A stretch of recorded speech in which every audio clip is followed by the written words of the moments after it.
Good afternoon, I'm Dave. This is Alaskan Homesteading. Welcome back to the channel. Today we're doing some dirt work. I am down to the wire on one project I really wanted to get done before the fall, but now it's fall and now I just want to get it done before winter. And the goal overall is to relocate our Shelter Logic, our temporary garage that's been temporarily up for 3 years, and get it away from the house and move it over onto a new gravel pad that I'm constructing. I'm going to have a couple of loads of gravel delivered today. That's going to be 24 yards of a product called D1. That's a DOT spec. It's basically a crushed gravel with a lot of fines in it so that it has good compaction and can hold together really well. It makes a good solid surface. It compacts down and kind of turns almost like concrete. The surface will shear when you drive over it, but overall it makes a really good solid base. I used it under the chicken coop, I used it under the woodshed, and now I'm going to use it over here. I got 2 loads for a 30 by 20 area, and I will have extra because that 30 by 20, 6 inches deep, that comes out to about 15 yards of material. So out of 24 yards, I'll have a little bit left over that I can use to build up a swale that's in the middle of my driveway that I don't really like. Anyhow, we're going to wait for the delivery, and we'll see you a little bit later. Well, we're getting gravel dropped for my new parking area. Always a fun time. That's going to be 12 yards of material in that truck, all getting dumped here, which I can then spread with my tractor later on. And there is the second load. 2 loads, 24 yards.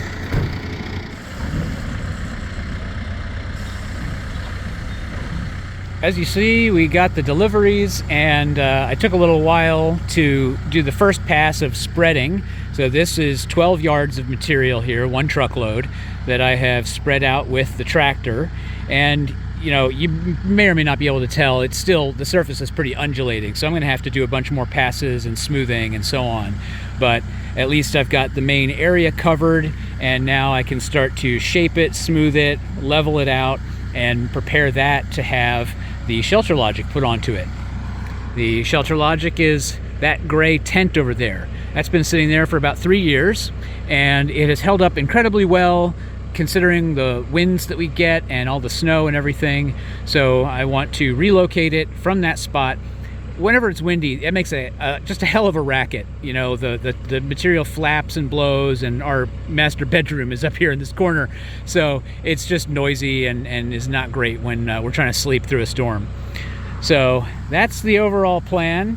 As I mentioned, I do have 2 deliveries, and so that's the other 12 yards, and I'll walk over here and show you what 12 yards of gravel looks like. It's kind of hard to visualize, I guess, but that pile is almost as tall as me. I guess maybe it's only 4 feet tall, and it's, call it 10 feet wide, 12 feet deep. It's a pretty good pile, and we'll get a closer look at the material as well. So you can see this is crushed gravel with fines, so there's sand basically, and this all really locks together well when you compact it. You can drive over it a bunch. I've been crushing it with the bucket on my tractor when I back drag, and I'll probably go rent a plate compactor like I've done for the other projects previously and get that compacted in.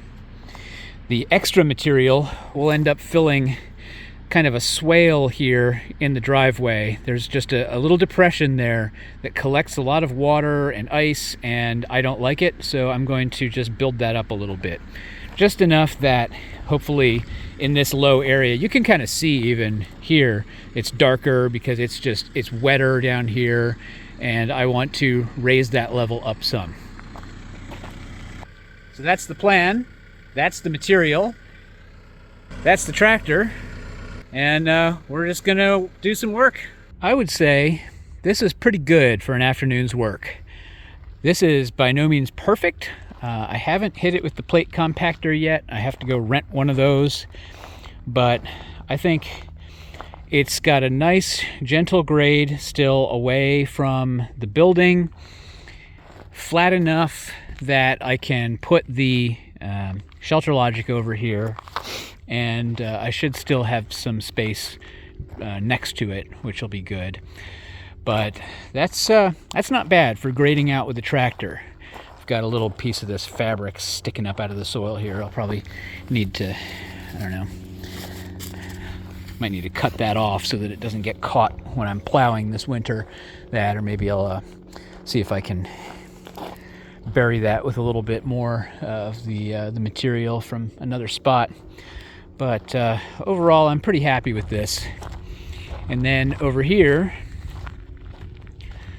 this swale is a lot less pronounced now. We've kind of built this up.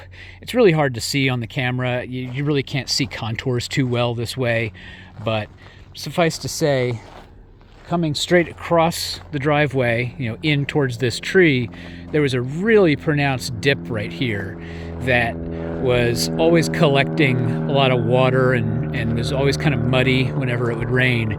And now we've got a much gentler grade away from the building across to the main part of the original driveway. So I think that's pretty good. And some of the extra material I just kind of pushed off to the side around the corner of the building, and that'll be the beginning of the next phase. I have to get a whole bunch more of this material dumped back here because this is all pit run on the surface, and it's really no good for grading and plowing and stuff. It's got a lot of these really large rocks, and so it's very difficult to smooth it out. You know, you've got this kind of stuff. You might call that like a 6-inch minus, you know, or 8-inch minus kind of material, but it's just raw gravel out of the ground. And it's great for building and filling, but when you want a smooth grade, you really need something more like this D1 or some other kind of crushed product that'll compact together. So I've got a little bit of raking and finish work to do kind of around the corners of the building, and some of that will get smoothed out when I bring the plate compactor over here. But all in all, this is pretty good for an afternoon's work. One of the questions that might be on your minds is, what does something like this cost? Well, for the material delivered, that was 24 yards of D1, might be called road base wherever you are, that was $640 cash. There's usually a cash discount for those kind of deliveries. And that includes the trucking time, which is really the bulk of the cost, because the material itself is pretty inexpensive. It might be, I don't know, $10 a ton or $8 a ton or something like that. I forget what the current price is, but that's just such a it's like a nothing when you compare it to the price of having the material delivered. So that was $640 for the D1 gravel product.